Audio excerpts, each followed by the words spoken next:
The ballroom was a sea of shimmering silk and clinking crystal, a place where the air itself smelled of expensive perfume and old money. Nia Robinson moved through the crowd like a shadow, her orange waitress uniform a jarring contrast to the champagne-colored gowns surrounding her. Every step was a battle against the dull ache in her lower back, her 8-month pregnancy making the heavy tray of crystal flutes feel like lead. She kept her eyes lowered, practicing the stillness that had become her only shield against the world. It happened in an instant. A socialite in a sparkly champagne dress turned too quickly, her elbow catching Nia's tray. Glass didn't just shatter, it exploded against the marble floor. The socialite didn't apologize.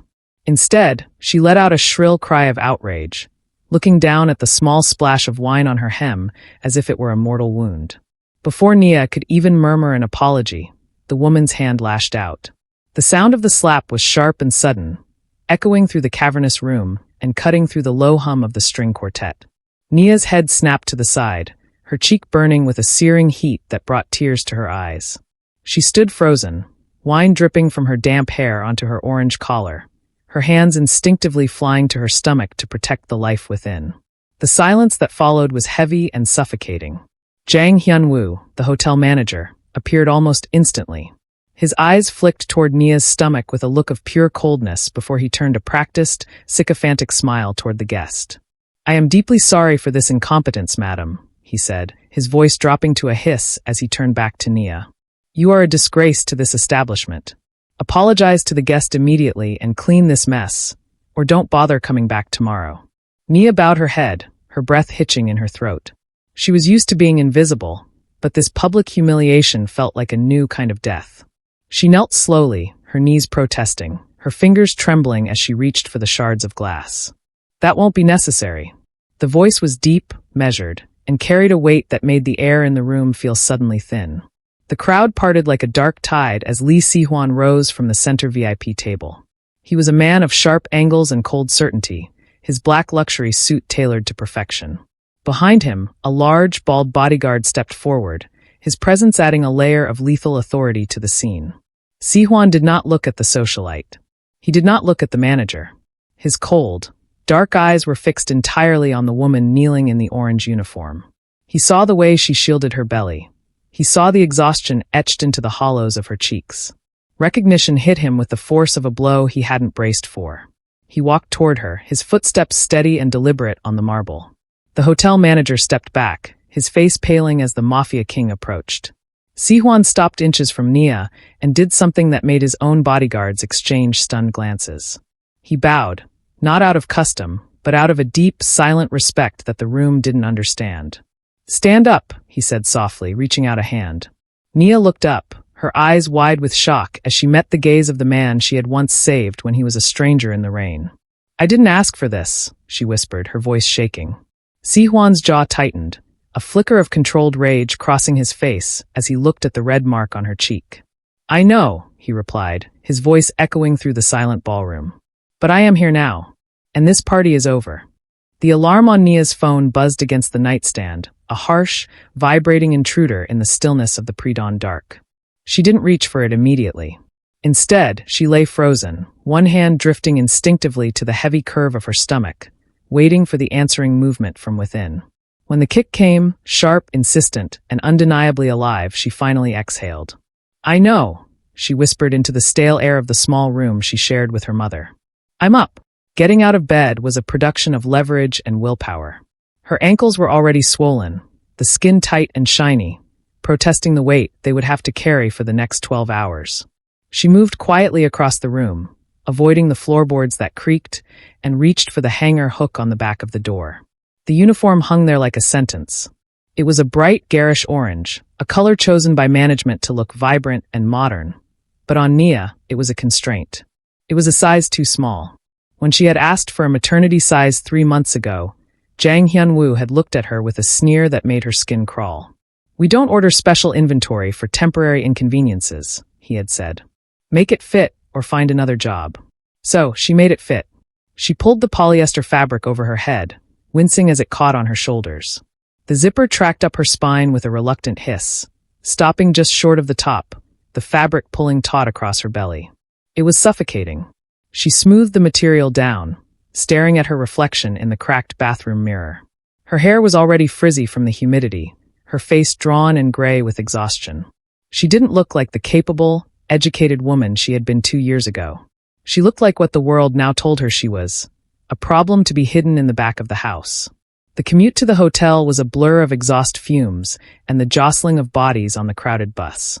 Nia stood the whole way, one hand gripping the overhead rail, the other protective over her child as the vehicle lurched over potholes. No one offered her a seat. The city, like the hotel, had no patience for weakness. By the time she punched into the time clock at the service entrance, her lower back was throbbing with a dull, rhythmic ache.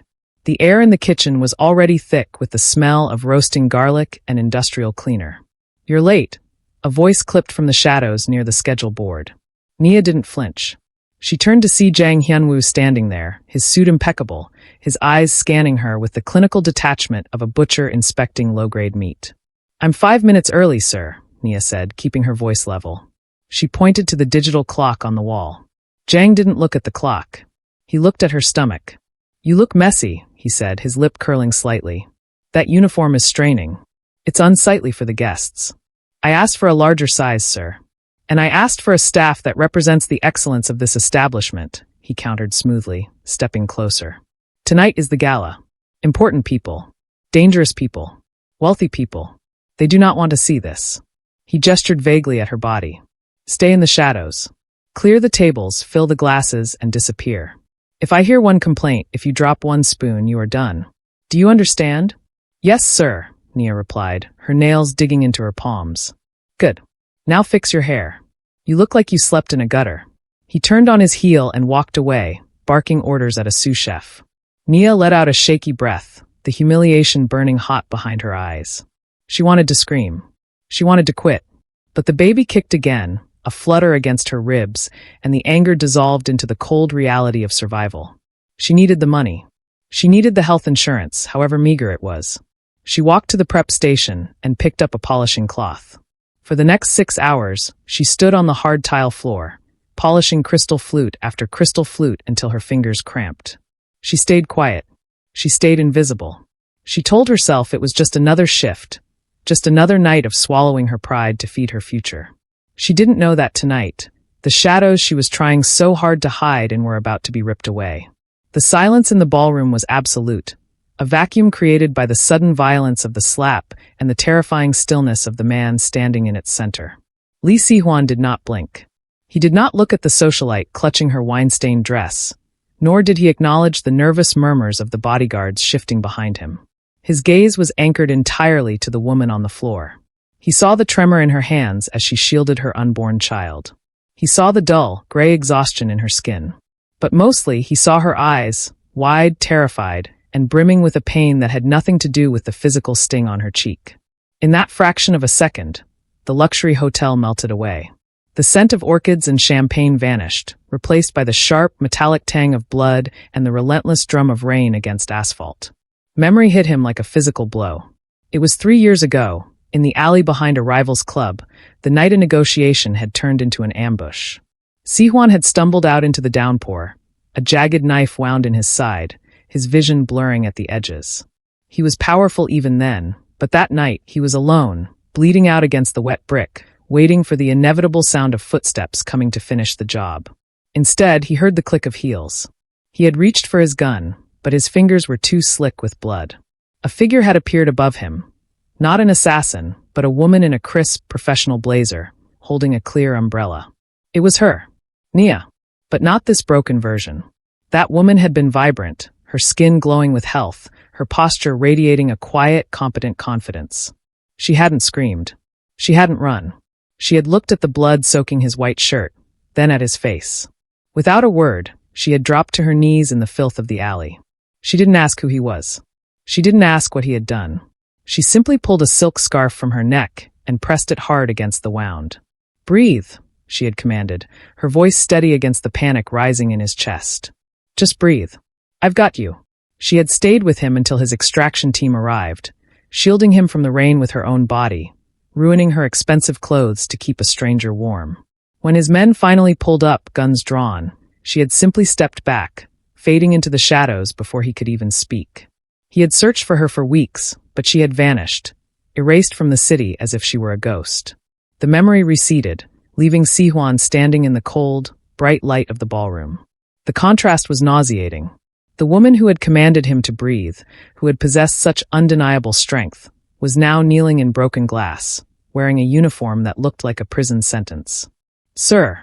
Jang Hyun-woo's voice grated against the silence, oily and desperate. "Please, allow security to remove this disturbance. She is clearly unwell. I will handle her personally."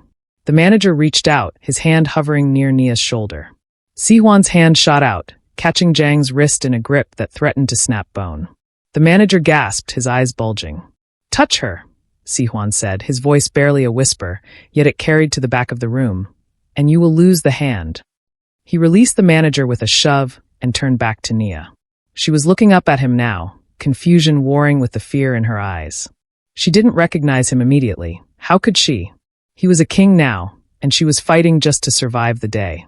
But he remembered. He remembered the silk scarf. He remembered the rain.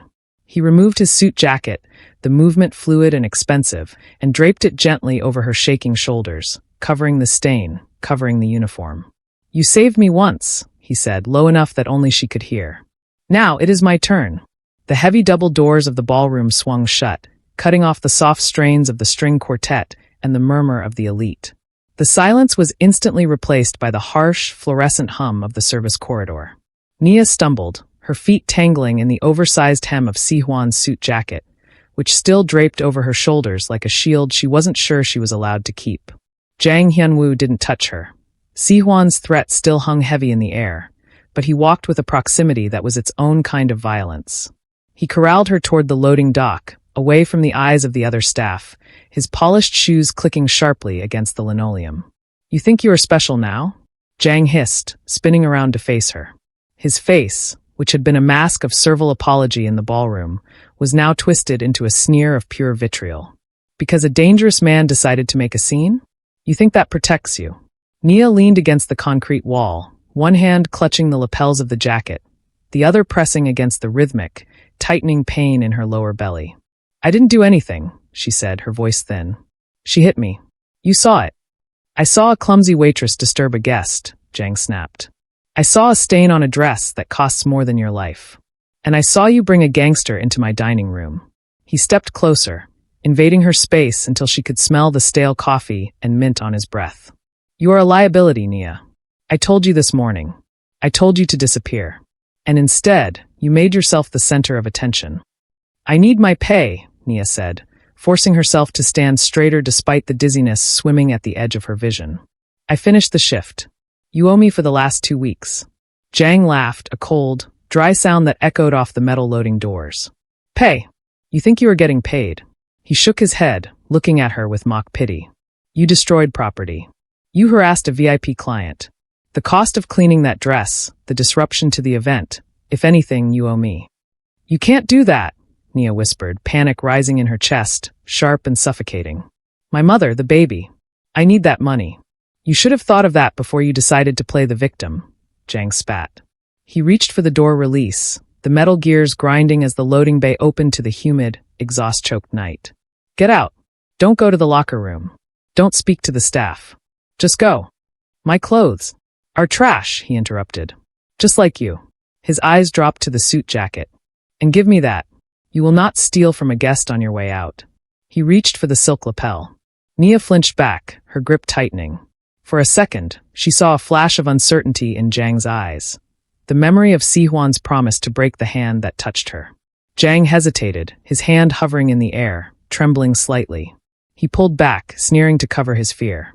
"Keep it," he muttered, disgusted. "It's ruined now anyway. Smells like kitchen grease and failure." He pointed to the open darkness of the alley. "Leave. If I see you on this property again, I will call the police. And I will tell them exactly what happened 3 years ago. Do you think they will believe a pregnant, fired waitress over me? Over the records I still have." The threat landed with the weight of a stone. Nia looked at him, really looked at him, and saw the small, terrified man hiding behind the expensive suit. But terror didn't pay the rent. It didn't buy diapers. She didn't argue. She didn't beg. She knew the futility of pleading with a man whose power came from crushing others. Nia wrapped the jacket tighter around herself, inhaling the faint, clean scent of cedar and rain that clung to the fabric, a stark contrast to the garbage rotting in the dumpster nearby. She stepped out into the night. The humidity hit her instantly, making her clothes stick to her skin. Behind her, the heavy metal door slammed shut, the lock engaging with a final, metallic thud. Nia stood alone in the alley, the vibration of the city humming through the soles of her aching feet. She had no money, no job, and nowhere to go but a small room that smelled of despair. But as she placed a hand on her belly, feeling the baby turn, she realized she still had the jacket. And more importantly, she had the memory of a bow that had made the world stop. She began to walk, one painful step at a time, unaware that in the shadows above, a security camera was watching, and the feed was being rerouted to a private server. The party downstairs continued, a blind and gluttonous beast of consumption, but on the 23rd floor, the air had turned glacial. Si-Hwan stood by the floor-to-ceiling window of the hotel's executive suite, a room he had not rented, but simply commandeered. He stared at the rain streaking the glass, the ghost of a memory playing behind his eyes. A silk scarf, the smell of copper blood, and a woman who hadn't run away. "Find everything," Si-Hwan said. He didn't raise his voice. He didn't have to. Baek Junjae, the massive, bald security chief, nodded once. He moved with a terrifying grace for a man of his size, stepping out of the suite and toward the hotel's administrative heart. Beside him walked Oh Min-soo, the concierge who usually handled reservations with a charming smile. Tonight, the smile was gone, replaced by the blank, predatory focus of a forensic accountant preparing to dismantle a carcass. They didn't kick down doors. They didn't draw weapons. This was an invasion of a different kind. They walked into the server room, the nerve center of the hotel's operations. The night duty IT manager, a young man with a headset around his neck, spun around in his chair, ready to scold the unauthorized entry. The words died in his throat when he saw Baek. The security chief took up the entire door frame, a wall of black wool and muscle. "We are conducting an audit," Oh Min-soo said softly, closing the door and locking it from the inside. "On behalf of Mr. Lee." I can't let you. Mr. Jang didn't authorize," the boy stammered, his hand hovering over the phone. Baek placed a hand on the back of the boy's chair. He didn't squeeze. He just let the weight of the hand rest there, heavy and silent. "The phone stays down," Baek rumbled. "Type. Password. Now." The boy typed. His fingers shook so hard he missed the keys twice, sweat beading instantly on his forehead. As the screens flared to life, Oh Min-soo took over. He gently moved the boy aside and sat down, his fingers flying across the keyboard with blistering speed. He wasn't looking for a needle in a haystack. He was burning the haystack down to find the steel. "Here," Min-soo murmured after 10 minutes of heavy silence, the only sound the hum of the cooling fans. "Jang Hyun-woo. He's been sloppy." On the screens, the digital rot of the hotel was laid bare. It wasn't just the firing of a pregnant waitress. It was years of ghost employees on the payroll, vendor kickbacks routed to shell. Accounts and security footage deleted at convenient timestamps to cover up assaults and thefts. And there, buried in a subfolder marked "Archive Do Not Delete," was the leverage Jang kept to ensure his own safety. "He tampered with the logs 3 years ago," Min-soo said, his voice laced with disgust. "He framed her. He altered the timestamp on the inventory check to make it look like Nia was in the vault when the jewelry went missing. She was nowhere near it. And tonight?" Baek asked, his eyes fixed on the live feed. Min-soo tapped a key. The footage from the ballroom appeared, the slap, the humiliation. Then he pulled up the loading dock camera. They watched in grainy black and white as Jang shoved Nia toward the alley. They saw the way he sneered at her, the way he hesitated when he reached for Si-Hwan's jacket before recoiling in cowardice. They watched him slam the heavy metal door, locking a heavily pregnant woman out in the dangerous, rain-slicked dark. Baek's hand tightened on the back of the empty chair until the plastic groaned and snapped. He sent her into the alley. "Alone. In this district. Copy it all." Si-Hwan's voice came from the doorway. He had entered silently, his presence filling the small, humming room like a drop in atmospheric pressure before a storm. He looked at the screen, at the image of Nia stumbling away into the shadows, clutching his coat. Every transaction, every deleted file, every frame of video, Si-Hwan ordered, his eyes cold and dead, reflecting the blue light of the monitors. Jang wanted to talk about the cost of doing business. "We are going to show him the bill." Downstairs, Jang Hyun-woo was smoothing his tie, laughing at a guest's joke, believing he had successfully disposed of the problem. He had no idea that upstairs, the digital noose was already tightening around his neck. The private wing of the hospital was quiet, save for the rhythmic beeping of monitors and the squeak of rubber soles on linoleum. Si-Hwan stood at the end of the corridor, his back to the window, watching the door to Nia's room with the intensity of a sentinel. He had not washed the blood and orange dye from his white shirt. He wore the stains like a declaration of war. Around him, his security detail formed a perimeter of black wool and lethal intent. Baek Joon-jae stood nearest the elevators, his arms crossed, his gaze daring anyone to step off. The hospital staff gave them a wide berth, sensing that the air around these men was charged with violence waiting for a target. The elevator chimed. Baek uncrossed his arms, stepping forward to block the path. The doors slid open to reveal not an assassin or a rival enforcer, but a woman in a faded woolen coat, clutching a worn leather Bible and a Tupperware container. Patricia Robinson stepped out, her eyes scanning the terrifying wall of men without a flicker of fear. She was shorter than Nia, her hair graying at the temples, but she carried herself with a gravity that made the hallway seem suddenly small. "Ma'am," Baek rumbled, his voice a low warning. "Restricted floor." Patricia didn't stop. She didn't even slow down. She looked up at the giant man, her expression carved from the same resilience that had kept Nia standing for 8 months. "I am going to see my daughter," she said, her voice soft but immovable. "And you are in my way." Baek blinked, taken aback by the sheer, quiet force of her. He looked to Si-Hwan for a command. Si-Hwan pushed off the wall. "Let her pass." The guards parted like the Red Sea. Patricia walked through the gauntlet of armed men, her sensible shoes clicking against the tile. She stopped in front of Si-Hwan. She looked at his face, the cold, hard lines of a man who dealt in death. And then she looked at his shirt, stained with the evidence of her daughter's collapse. Any other person in the city would have trembled. They would have begged for mercy or fled. But Patricia Robinson came from a lineage of women who had survived things far worse than men in suits. She reached out, her calloused hand taking Si-Hwan's pristine, expensive hand in hers. The contact was electric. Si-Hwan stiffened, unused to being touched without malice. "They told me," Patricia said, her eyes searching his. "They told me a man in a black suit carried my Nia when she couldn't walk. They said he didn't let her fall." I only did what was necessary," Si-Hwan replied, his voice uncharacteristically rough. Patricia shook her head slowly. She released his hand and then, with a grace that silenced the room, she bowed. It wasn't a curtsy of subservience. It was the deep, respectful bow of a village elder acknowledging a debt. It was a gesture of profound dignity that transcended language and culture. "You held her life when I couldn't," she whispered, straightening up. "You have a mother's blessing, Mr. Lee. And you have her prayers." Baek and the other bodyguards stepped back, instinctively lowering their gazes. They knew how to handle guns and knives. They did not know how to handle this raw, unprotected gratitude. It shamed them. It humanized them. Si-Hwan felt a tightness in his throat that he hadn't felt in decades. He looked at this woman, this mother who had nothing but her faith and her love, and he realized suddenly what Nia had been fighting for. She wasn't just fighting for a paycheck, she was fighting for this.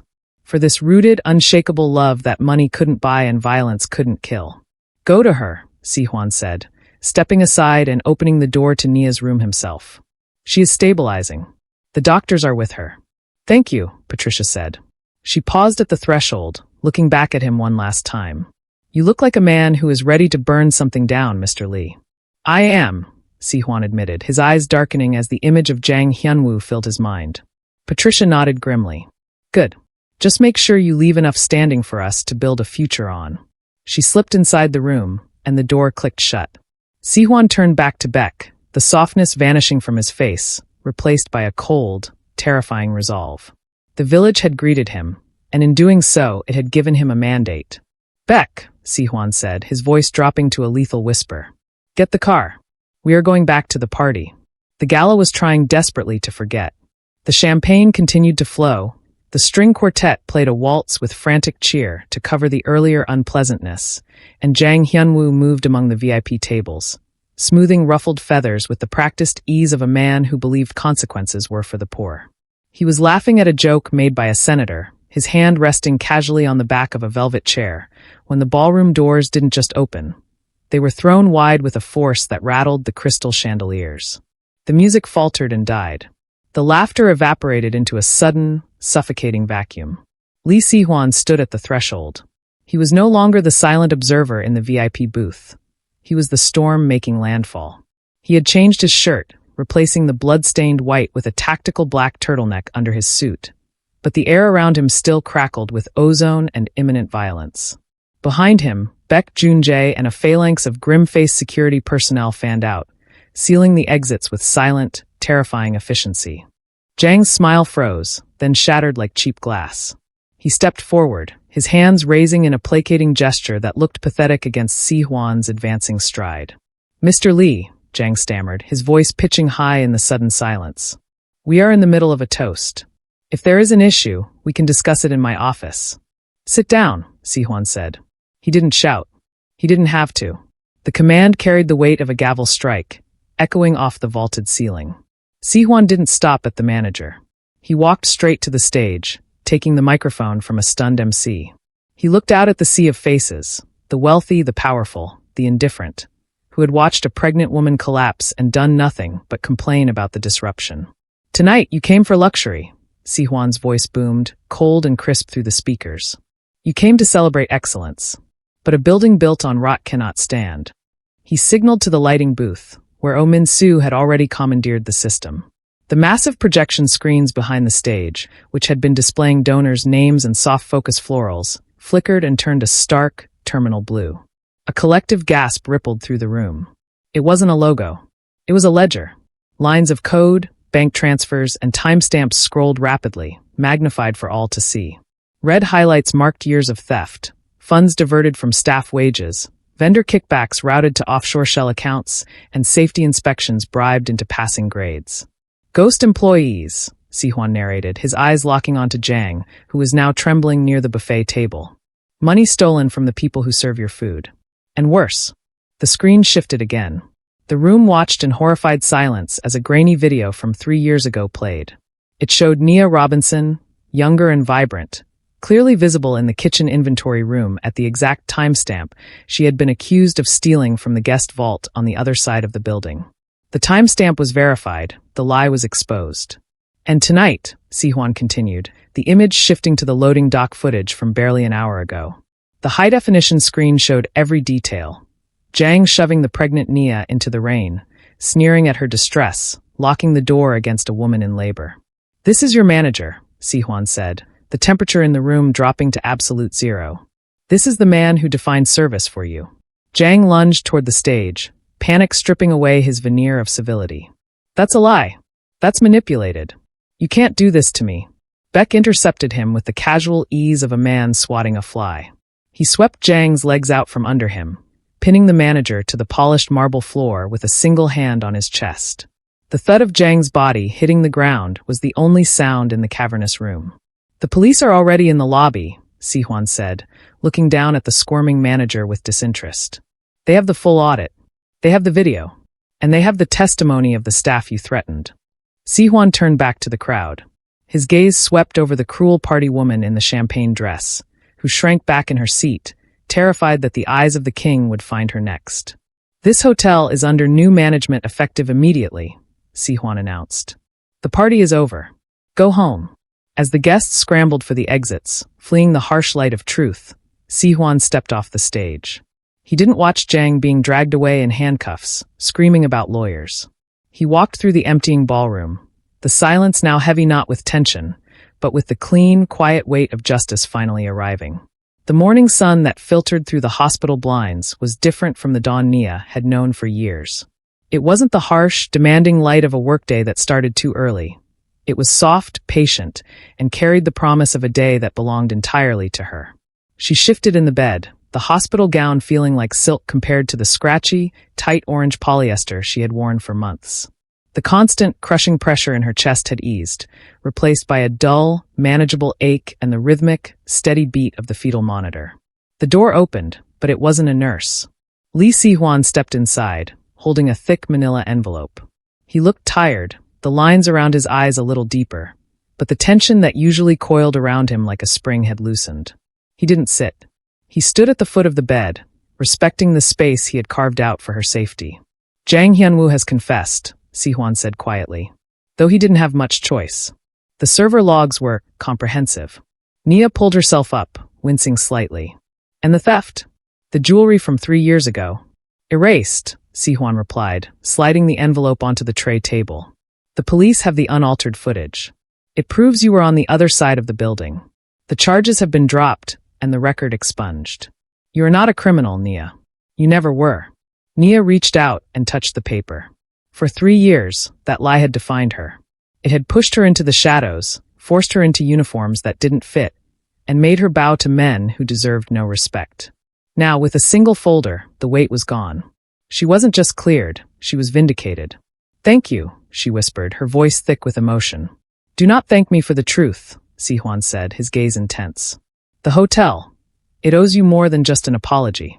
While Nia sat in the quiet safety of the hospital, the hotel lobby was undergoing a different kind of cleansing. The morning cleanup crew was scrubbing the last of the champagne stains from the marble, but the atmosphere was far from business as usual. The staff moved with a new lightness, whispering about the arrest, about the sudden shift in power. At the front desk, however, the air remained toxic. The woman in the sparkly champagne dress, the one who had slapped Nia, had returned. She was no longer shouting, but her tone was acidic with entitlement as she slammed her hand on the counter. I left my clutch in the VIP booth during that ridiculous raid, she snapped at the young concierge. Retrieve it immediately, and I expect a refund for my membership dues for the inconvenience. The concierge looked nervous, his eyes darting to the side. Ma'am, I can't access your account. What do you mean you can't access it? Do you know who my husband is? We know exactly who you are. The voice came from the main entrance. Baek Junjae walked across the lobby, his heavy footsteps echoing on the stone. He held a small, silver clutch in one massive hand.